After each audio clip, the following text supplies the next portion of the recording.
Hello guys, welcome to our channel Coding with Karthik. So this session we are going to discuss about Python recursive functions.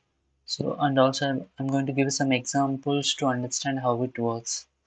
So first let's see the definition. Yeah. So we know that a function we can call from the other function and but the thing is if you call the function from the same function itself, right, then we call that function as recursive function. So that means inside the function body, right? Under some conditions, we'll call the same function to do the repetitive action or repetitive task. So those kind of functions we can call it as recursive functions. Okay, so these functions generally have two portions. One is like base case, two conditions basically. So one is base condition, second is recursive condition. So the base case is the condition to stop the recursion, and other recursive case is to where function calls on itself. So that means we'll have two conditions where one condition is to stop the recursion and second one is to call the same function again. So this is how recursive function will work. And also we'll use these functions when we want to write very complex logic, where we have the iterative where we need to have the iterative code or iterative logic. So in that case, we'll use this recursion mechanism to execute the same thing again and again. So now let's see the example here. Yeah. Suppose if you want to get the sum of first n natural numbers, right? So that means if you want to get the first three natural numbers summed, then you have to sum like uh, 3 plus 2 plus 1. So that means we have to sum until below to the below to that specific number until 1, right? So that is how it works. Something like suppose if you pass 4, we should get sum from 1 to 4 numbers, right? So this is how it works. Now let's see the example here. So we created one function, right? So we created one function and we are calling that function. So when we call it for the first time, right, we are passing number 3, right? So and inside this function and under else condition we have one more, we have like n plus, and again we are calling the same function, right? This is about recursion.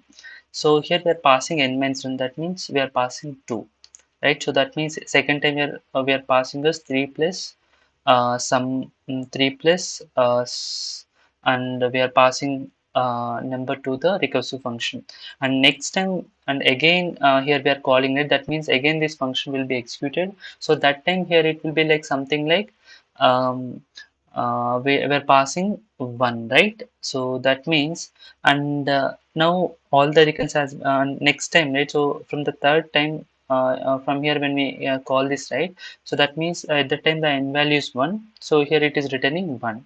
So that's why like from the third call it returns the number 1, and from the second call it will returns 3 plus 2, and from the first call it will returns like 3 plus 2 plus 1, total 6, right? So that is how the recursion works. Now let's execute the same code in VS Code. Okay, let's see the example. Yeah, so I already have the same function here. So here I'm just printing the results, like I'm passing the number 3 and I'm printing the results here. So let me execute this Python. So recursion test. So see, sum of first three natural numbers is 6. Suppose if I passed 4, right? See, sum of the first four natural numbers is 10. So this is how the recursion works, right? Now let's say one more example. Factorial of number. So factorial of number means it is kind of multiplies of below numbers until 1. That means here instead of the sum, right, it will be kind of multiplication, right? So we will it is kind of product of the number. So we'll see that example how it works. So let me create one more definition here. So I will just maybe I'll just copy the same thing here and I will just rename things here. Okay, so maybe what I will do is, right, I will just rename the function as factor. here. We'll call the same function here.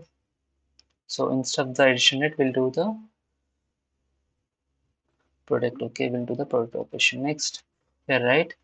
Um, so here also I'll just copy the same thing, and here the output is so factorial of number is okay. This is how, and I'm just replacing this function. Okay, now let's execute this. Okay, yeah. See, factorial of number 4 is 24. So that means how it works, right? So it is something like 4 into 3 into 2 into 1. This is how the logic will be. So this is one more example for the recursive method.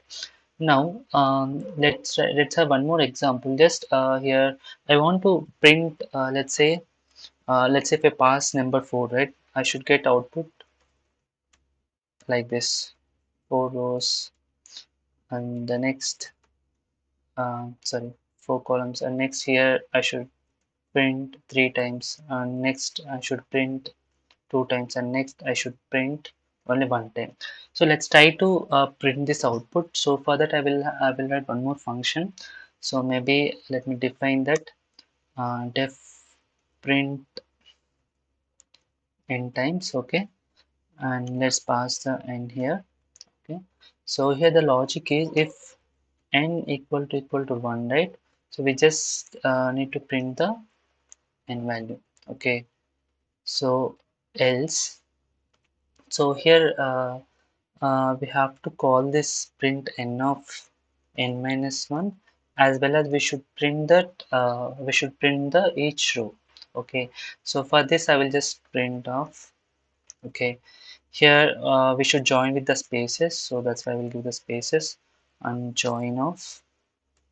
So I have to join the values like depends on the n. So if n is 4, I have to print the n number n times, right? So that's why we'll use this logic here. So str of n, since we are using joining it, so that's why I have to use the str of it. First let me put that condition. Okay, so for I in range of 0 comma n, and here let me print str of n. Okay, so now let me call this function.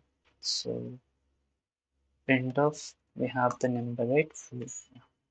So so let me run this.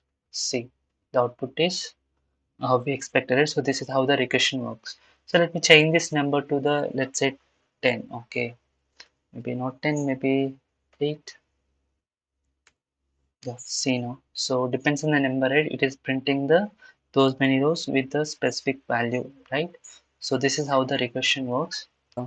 Let's conclude the section. So the recursive function is nothing but we call the function from the same function itself, and it is useful when we want to execute the same kind of task or same kind of operation. And it has two cases: one is to stop the recursion, and second one is to call the same function. So that is how it works, and I have given 3 examples to understand the recursion properly. So now in the next session we'll discuss about lambda functions and how it works. So, and thank you for watching this video, and please like, share and subscribe to our channel Coding with Karthik. Thank you.